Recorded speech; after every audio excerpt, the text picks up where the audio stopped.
বসন্তের তাপে পারদ ছিল 40। কবে থেকে ঝড় বৃষ্টি জানাচ্ছেন আবহাওয়া দপ্তর।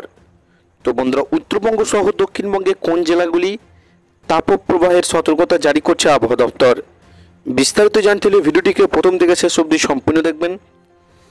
ভালো লাগলে একটি লাইক করবেন। এই ধরনের লেটেস্ট খবরগুলি সবারই প্রথম পাওয়ার জন্য চ্যানেলটিকে সাবস্ক্রাইব করে আমাদের সঙ্গে থাকবেন।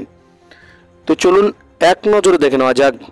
ভরা বসন্তে রোদের দাপটে নাজেহাল বঙ্গবাসী। স্বস্তি নেই জেলায় মানুষদের। তাপমাত্রা পারদ 40-এর কাছাকাছি পৌঁছে গিয়েছে।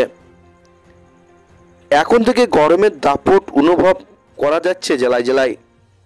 এপ্রিলের মাঝামাঝি সময়ে তীব্র গরমে নাজেহাল হতে চলেছে পুরুলিয়ার বাসী। তাপপ্রবাহের সম্ভাবনা রয়েছে। এদিন সর্বোচ্চ তাপমাত্রা পারদ থাকতে পারে 39 ডিগ্রি সেলসিয়াস এবং থাকতে পারে 21 ডিগ্রি সেলসিয়াস বলে জানিয়েছে হাওয়া অফিস সূত্রে। বইছে লু।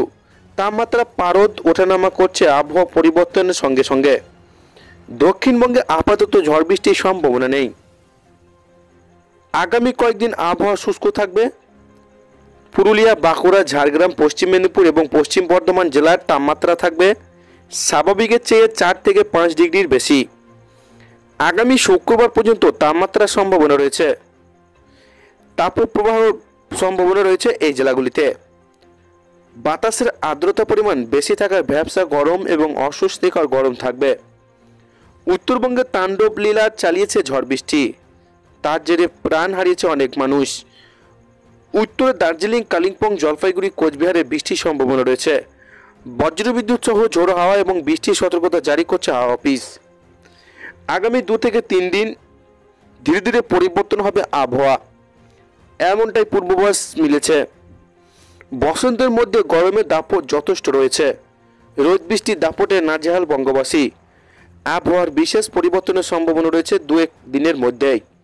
তো এই ছিল আজকাল লেটেস্ট ট্রেনিং খবর। ভিডিওটিকে ভালো লাগলে লাইক করবেন। এই ধরনের খবরগুলি সবার প্রথম পাওয়ার জন্য চ্যানেলটিকে সাবস্ক্রাইব করে আমাদের সঙ্গে থাকবেন।